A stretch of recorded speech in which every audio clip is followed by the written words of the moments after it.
Good morning, everybody. It's your girl, Miracle Sims, and you are listening to God, Sex, and Love.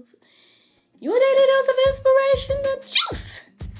It is February the 18th, 2021, and today my topic is knowledge is power. Friends, I'm sure you guys are all familiar with that phrase, knowledge is power. It's like one of those catchy college phrases. But I guess we're going to go a little deep today. We're going to think about, of course, what it says in the Bible regarding this, as well as,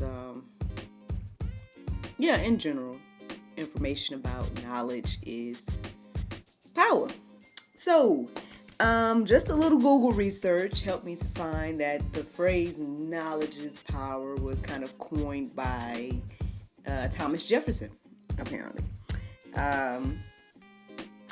But then I found it interesting that another little, how can I say it? You know how you Google something and then you can scroll down to the bottom and they'll have maybe they're frequently asked questions or something like that. Well, there was one that I decided to click on, and it was why do we say this? Or, why do we say knowledge is power? And their reasoning was kind of interesting, so I'm going to share with you. It says, I guess the reasons why we say knowledge is power is because it's meaning, I guess, a person has education and can, excuse me, here we go, me my chicken scratch, has education and can contemplate, perhaps that's what I was writing there, or, hold on, wait, complete. Oh, no, excuse me. It says, okay, the person has education and a complete control on his life by using that knowledge. Educated persons consistently can handle the things in life, or knowledge gives you power to the human beings to know how to control the forces of nature and use them for getting benefits. So that's why we use the phrase knowledge is power, according to Google. I found that interesting. I mean, honestly, I don't know how true that is. I don't know, but I just found it interesting. I guess especially after I had, because by the time I saw this, I had already defined knowledge, which I'll share with you momentarily, and I already defined power, which led me to define a couple of other words as well, just to, be clear about what stuff means. So, after I had read all of those definitions, and then I get that, I just thought it was interesting, because I'm like, it kind of don't say the same thing what these individual words say. But let's take a look. Okay, so knowledge, the definition says facts, information, and skills acquired by a person through experience or education. The theatrical or practical understanding of a subject. Okay. And then power says the ability to do something or act in a particular way, especially as a faculty or quality. And then the second definition, it says that the capacity or ability to direct or influence the behavior of others or the course of events. So, I mean, if we pause right there on just that, right? How does that correlate to that first phrase of why we use this phrase? Because the phrase, remember, was talking about, the person has power over themselves and control the forces of nature. But then the actual definition of power is talking about the influence of others, that influencing the behavior of others and everything like that. So I just thought that was interesting, because I'm like, huh? Okay. Just something that stood out to me. Now, when I was defining those two, it kind of led me to define faculty Even though, I mean, obviously I've heard the word faculty before. However, still just led me to define it because it stood out to me, so I defined it. So it says an inherent mental or physical power. And then, of course, the second definition means what, most people may know faculty as a group or of university departments concerned with a major division of knowledge. And then last I define inherent, just to be clear. And it says existing in something as permanent, essential, or characteristic attribute. So with all those definitions, I mean, I probably just overwhelmed you with definitions right now. But I just think it's just something to think about in regards to all of this. But what does the Bible say, right? Like, what does the Bible say, like, about this whole phrase, knowledge is power? Well,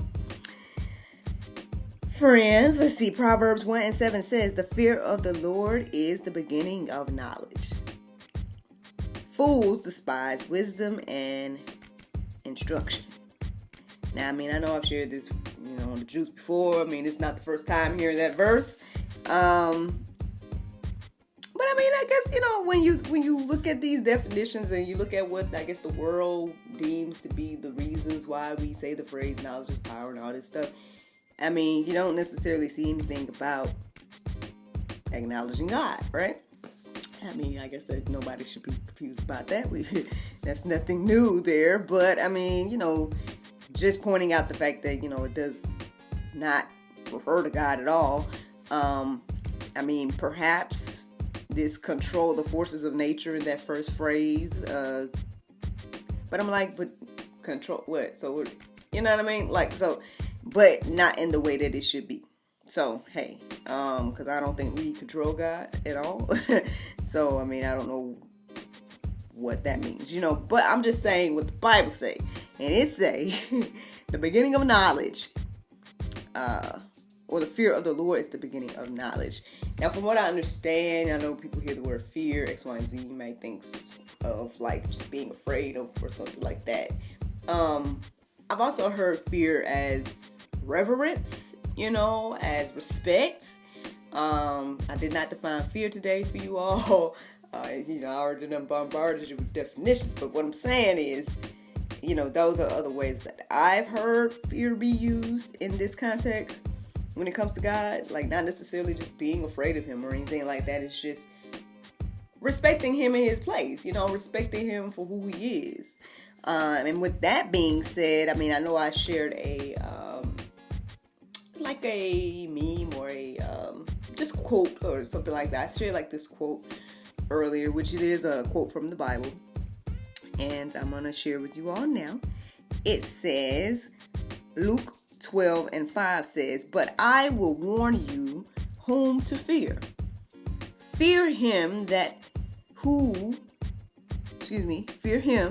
who after he has killed has authority to cast into hell. Yes, I tell you, fear him.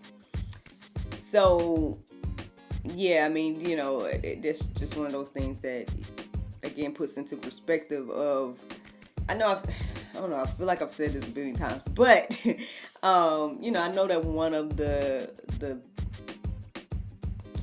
I can't say, like, most terrible things that can happen to us is for someone to kill our body, right? For someone to kill us.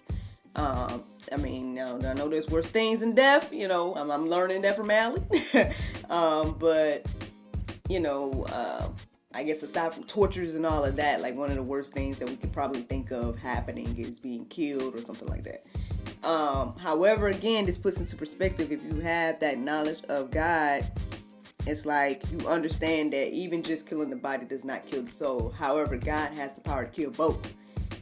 And it's just interesting how we don't acknowledge that. We don't seem to care about that at all. I mean, yeah, we have free will and everything like that. But at the same time, it's like we just don't. It's just something that we don't think about. I don't feel we as a whole, as humans, I don't feel the way we think about these things until it's probably too late, and then there's nothing to do at that point. but receive whatever you've accumulated, or however you want to look at it, with your life or whatever. But with that being said, there's another verse I got for you here. It says in 1 Corinthians 6:12, all things are lawful for me, but not all things are helpful. For all things are lawful for me, but I will not be enslaved by anything. I think, again, this is that wisdom, that knowledge, that next level thinking that I think we all should get to. And everything like that, to just put things into perspective. Like, yes, we are free. We have free will. You can do whatever you want to do. But everything that doesn't benefit you to do everything you want to do. Everything you want to do does not benefit you, me, everybody, the bigger picture, And so that's why we need to be doing God's will. So we need to be doing what God wants us to do. That's why we need to be acknowledging God in our ways and letting Him direct our path and all those beautiful things. And that the word says X, Y, and Z. But that, I guess that could segue me into this next verse right here. Because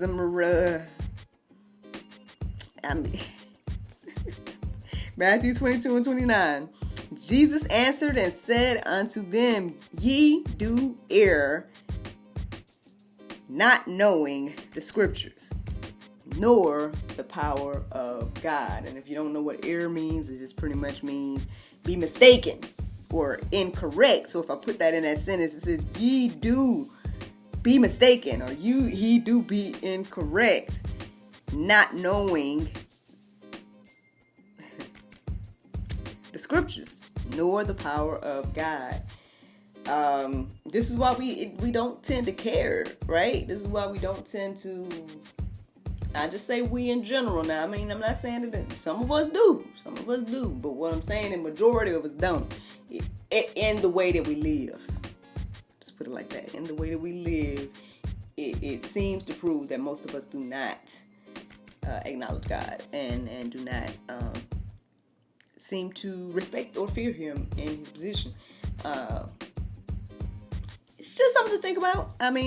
Just something to think about today. If you're ready to go deeper, there are several verses in the Go Deeper section to peruse.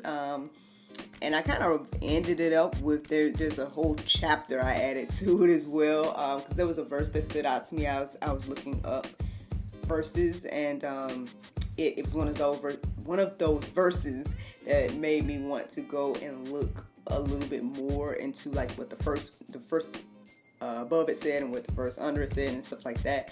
And the more I looked, the more I was like thinking that the entire chapter itself is good to just reflect on, because it's just like, you guys can take a look at it and let it marinate on your heart, souls, and minds yourself, I guess. But it's just something good to reflect on, and just to kind of remind ourselves what it looks like to not do the will of God. That's pretty much a good way to summarize that, Jeremiah 6. But again, you can look at the entire thing on your own. So friends, the Bible verse of today is James 1:27. It says, pure religion and undefiled before God and the Father is this, to visit the fatherless and widows in their affliction, and to keep himself unspotted from the world. Friends, I hope you all enjoyed this juice this morning. Thank you so much for listening to God, Sex, and Love, your daily dose of inspiration, the juice. I pray you guys can go forth and have a wonderful day, and I look forward to talking to you all tomorrow with the Lord's will. Bye-bye.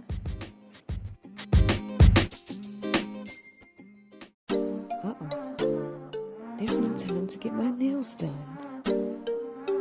Oh, I know. I went to unwindselfcare.com and got my 100% nail polish strips. Thanks, Unwind Self Care.